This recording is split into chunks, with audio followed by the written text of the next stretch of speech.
can do it higher. Stop. Think. Start again. Or lower if you want. Stop. Think. Start again. It felt like what we were talking about, which was the environmental impacts of the fashion industry, it felt like we were a small voice talking in the darkness. What we've been able to do with the project over the course of the last couple of years is to tap into that wider understanding, because there are a lot of people out there who care and they want something to do. They want to know, okay, I know there's a problem, what can I do about it? Being able to come into a space like ReMode and again meet these kind of like-minded people and have these conversations, you can't help but see the positives. They were just so inspiring, like unbelievable. Yeah, after like attending, I just felt quite excited at the idea of making solutions when it comes to waste and sustainability. Whereas before, it's such a tricky topic. It can be a bit overwhelming and it can seem too much to deal with. But yeah, these talks at ReMode, they made us excited about the future, I think, and what can be done. There are some volunteers that are hugely talented, very artistic, creative, that do amazing work, and I've never been made to feel like I don't fit in just because I don't have the same experience or ability. And I really like that. I feel very welcome and I'm not afraid to try things. I second that. Okay. I'm very artistic and very crafty, so ReMode kind of allows me to show my story and who I am really by, designing. ReMode started from a small shop front in a rural village in Renfrewshire, and now we have our shop on High Street in Paisley. It's a wonderful place to be. It means that we have people walking past our door all the time, coming in, being curious. We get lots of conversations, and as a space it's something that also connects to the creative scene within Paisley and Renfrewshire. For 2019 we had our usual programme of drop-in workshops, regular Friday night workshops where young people came along, and workshops where the wider community could come and do make and mend. We had special events, screenings, and we were just heading for our end of year final presentation of the work that we usually do something that is a culmination of everything that we've done in the year. And that was this time last year, coming up to end of March, and lockdown came into place. Since that point, we have completely adapted our programme to the reality of the global pandemic. I started in November 2019 and probably had about 5 months of working in the shop as it was before pandemic hit and we closed and everything was totally upturned. So yeah, I kind of feel like then I was just kind of starting to find my feet before we shut the door and had to take everything online. So that totally changed everything. We've got an awful lot out of that process. People have been able to be involved from a bit further afield. Because people have been at home, it's been so important that we contact them and reach these people. It does feel now that we're actually in a really, really strong position in terms of what we do. There's an audience for it and there are people there who want to get involved. The lockdown situation that COVID brought made us look at the resources that we've already got and made us think much more creatively in terms of what we could do to stretch those resources. And we had a backyard that was a bit of a tip.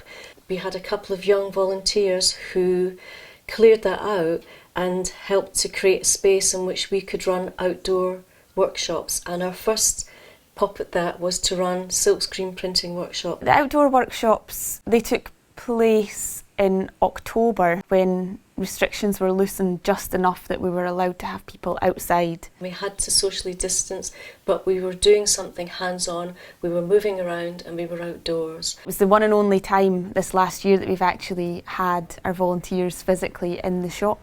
I was just running on adrenaline the whole time. I was so happy and excited. So for the full 2 days I was just like smiling from ear to ear. It was great. Today we're going to make a bomber jacket from second-hand fabric. project that came directly out of COVID is our make packs. So that's not something that we've done before. Previously we would have done in-person workshops. Obviously that's not possible at the moment, so we devised our make packs where you get your pattern, you get your instructions, and you get a link to a YouTube video. Give your jacket a final press and you're done. We'd love to see your finished bomber jacket. Why not take a photo and tag us on Instagram or Facebook? Yeah, our make packs have been really popular.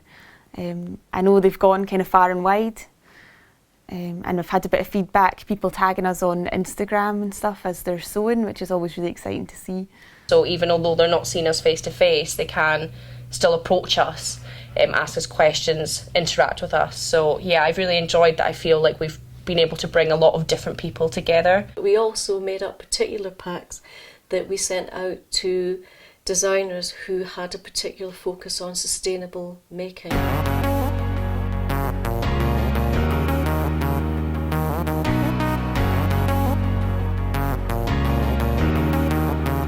You were sent an upcycling mystery pack. You're really restricted in terms of what you can make, because it depends on what kind of shapes of materials you have, what's there. But actually I think that's what makes it more fun and more challenging as well. So I was quite nervous. I want to make something that will have purpose, which is very much my philosophy of sustainability and upcycling. So doing upcycling projects like this one was really exciting. Exciting opportunity to kind of reframe what people think about what clothing should be, how it should be made, and what it can be made from as well. I really like to kind of draw and to illustrate, and I kind of illustrated sort of specific little like wood carvings and etchings from different like handbooks on witchcraft and witch trials. It's nice to kind of utilise things that have got a bit of like heritage.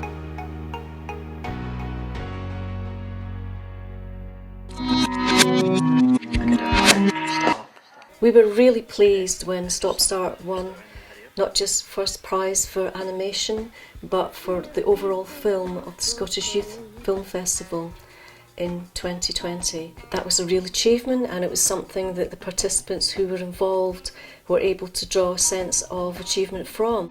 The success of that project was that we managed to nurture a group of young people, young makers, creatives, filmmakers and musicians, to lead a group of younger people, almost their peer group, but a bit younger, to create a really good piece of work.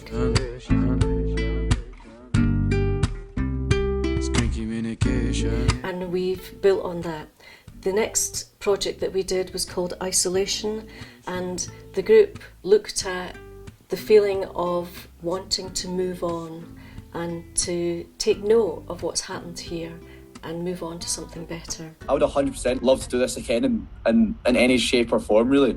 They made me feel so welcome, because I don't really do animation a lot, and how they make me feel like I really can do this, and the motivation in there just makes me feel all warm inside. I think ReMode is unique in that we offer such a wide range of workshops for all levels, right down to sewing on a button. We actually have to begin to think really differently about fashion and sustainability. And we also have sustainable design activists who come and give talks and run workshops and instill new ideas and ways of thinking that progress the way that the rest of us think and work and deal with climate change. Social transformation and social change that I think we're underneath all this we're talking about. So I do think that frequently when you talk about systems change, it seems like something that other people have to do. One of those examples recently was Kate Fletcher. We had a really interesting experience where people could talk to one another. We created breakout rooms. We could come back to Kate and ask something particularly related to the tasks that we were asked to do.